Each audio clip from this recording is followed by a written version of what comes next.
नमस्कार दोस्तों, स्वागत है मेरे यूट्यूब चैनल में। आज मैं लेकर आया हूँ मौर्य वंश से संबंधित महत्वपूर्ण ऑब्जेक्टिव प्रश्न, जो कि सभी प्रतियोगी परीक्षाओं के लिए काफ़ी महत्वपूर्ण है। अगर आप मेरे चैनल पर नए हैं तो सब्सक्राइब कर लें और बेल आइकन दबा दें ताकि सभी नोटिफिकेशन आपको मिलता रहे। और वीडियो को अंत तक देखें, लाइक शेयर ज़रूर करें।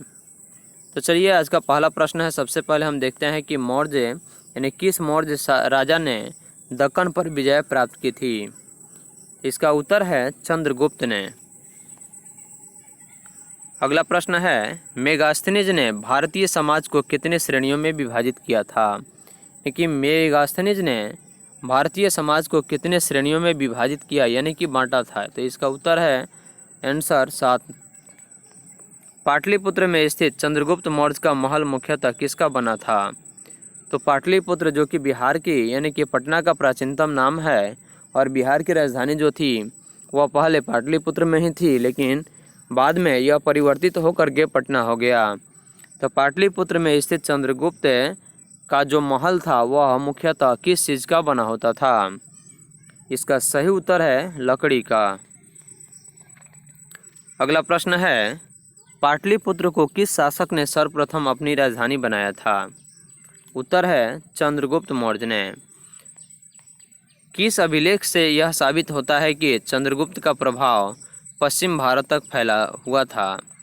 उत्तर है रुद्रदमन का जूनागढ़ अभिलेख से यह पता चलता है कि चंद्रगुप्त का प्रभाव पश्चिम भारत तक फैला हुआ था। अगला प्रश्न है, किस ग्रंथ में मैंने चंद्रगुप्त के लिए ब्रिसल यानी कि निम्न कुल का शब्द का प्रयोग किया गया था। इसका उत्तर है मुद्रा राक्षस। किस ग्रंथ में शूद्रों के लिए आर्य शब्द का प्रयोग हुआ। उत्तर है अर्थशास्त्र। किसने पाटलिपुत्र को पोलीब्रोथा कहा है। इसका उत्तर है मेगास्थनीज। नेक्स्ट प्रश्न है, मौर्य काल में एग्रोनोमाई किसे कहा जाता था। इसका उत्तर है सड़क निर्माण अधिकारी को। किस जैन ग्रंथ में चंद्रगुप्त के जैन धर्म अपनाने का उल्लेख मिलता है। उत्तर है परिशिष्ट परिवन में जैन ग्रंथ में चंद्रगुप्त के जैन धर्म अपनाने का उल्लेख मिलता है। किस महीने में मौर्य का राजकोषीय वर्ष आरंभ होता है। उत्तर है आषाढ़, जो कि जुलाई महीने में पड़ता है, और यह अंग्रेजी के जुलाई महीने में पड़ता है, और हिंदी के यह आषाढ़ होता है, जिसमें मौर्य का राजकोषीय वर्ष आरंभ होता है। भारत लिखने की कला नहीं जानते, यह किसकी उक्ति है। भारत लिखने की कला नहीं जानते, यह किसकी उक्ति है। उत्तर है मेगास्थनीज की। चंद्रगुप्त मौर्य का उत्तराधिकारी कौन था। उत्तर है बिंदुसार। बिंदुसार मगध की राजगद्दी पर कब बैठा था। उत्तर है 298 ईसा पूर्व में। तो सन 298 ईसा पूर्व में बिंदुसार ने मगध की राजगद्दी पर बैठा था। अगला प्रश्न है, बिंदुसार किस अन्य नाम से जाना जाता है, यानी कि बिंदुसार को किस अन्य नाम से भी जाना जाता है। उत्तर है अमित घात। उत्तर है अमित घात से क्या अभिप्राय है। उत्तर है शत्रु विनाशक, क्योंकि बिंदुसार जो था वह एक शत्रु का विनाश करने वाला शासक था, इसलिए उसे अमित घात से संबोधित किया गया है। बिंदुसार किस धर्म का अनुयायी था। उत्तर है आजीवक संप्रदाय। वायु पुराण में बिंदुसार को क्या कहा जाता है। वायु पुराण में बिंदुसार को क्या कहा जाता है। उत्तर है भद्रसार, जो कि वारिसरा भी कहा जाता है। स्ट्राइनो के अनुसार सीरियन नरेश एंटीयोकस ने बिंदुसार के दरबार में किसे भेजा था। उत्तर है डाइमेकस नामक राजदूत को, जिन्होंने स्ट्राइनो के अनुसार सीरियन नरेश यानी कि नरेश मतलब राजा को बोला जाता है, जिन्होंने एंटीयोकोस ने बिंदुसार के दरबार में भेजा था। अगला प्रश्न है, किसे मेगास्थनीज का उत्तराधिकारी माना जाता है। उत्तर है डाइमेकस को। जैन ग्रंथों के अनुसार बिंदुसार को क्या कहा गया है। इसका उत्तर है सिंहसेन। बिंदुसार के शासक काल में कहाँ हुए दो विद्रोहों का वर्णन है? उत्तर है तक्षशिला में। जो कि बिंदुसार के शासक यानी कि शासन का जो काल था उसमें यह तक्षशिला में दो विद्रोहों का वर्णन मिलता है। तक्षशिला विद्रोहों को दबाने के लिए बिंदुसार ने किसे भेजा था? उत्तर है पहले सुसीमा को और बाद में अशोक को भेजा हुआ था तक्षशिला में विद्रोहों को दबाने के लिए बिंदुसार ने। ऑतिथिनियस के अनुसार बिंदुसार ने सीरिया के शासक एंटियोकस प्रथम से क्या भेजने की प्रार्थना की थी? अथेनियस ने के अनुसार बिंदुसार ने सीरिया के शासक एंटियोकस प्रथम से क्या भेजने की प्रार्थना की थी? उत्तर है मदिरा, सूखे अंजीर एवं एक द्रेसनिक। बौद्ध विद्वान तारानाथ ने बिंदुसार को कितने राज्यों में विजेता बताया है? इसका उत्तर है 16 राज्यों में। तो बौद्ध विद्वान तारानाथ ने बिंदुसार को 16 राज्यों का विजेता बताया है। अगला प्रश्न है अशोक मगध की राजगद्दी पर कब बैठा था? उत्तर है 269 ईसा पूर्व में अशोक ने राजगद्दी पर बैठा था, जो कि मगध अशोक की राजधानी थी। राजगद्दी पर बैठने के समय अशोक कहाँ का राज्यपाल था?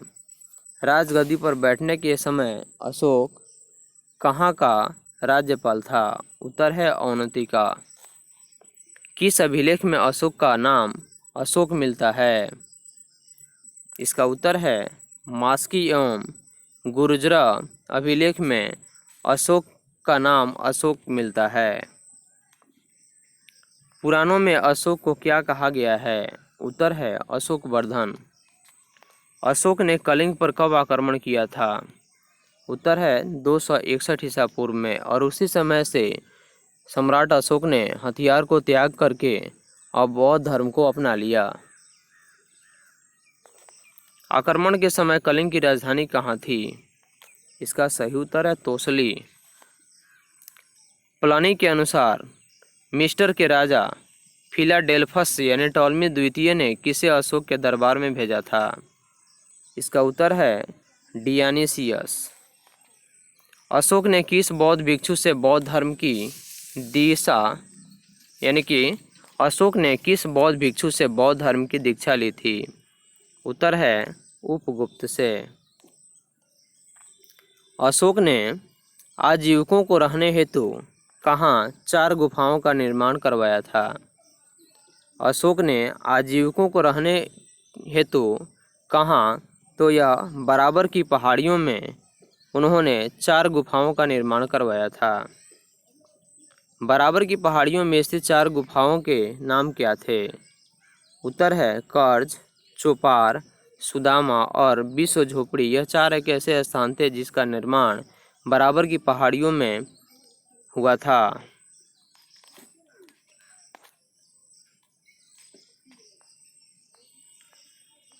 अगला प्रश्न है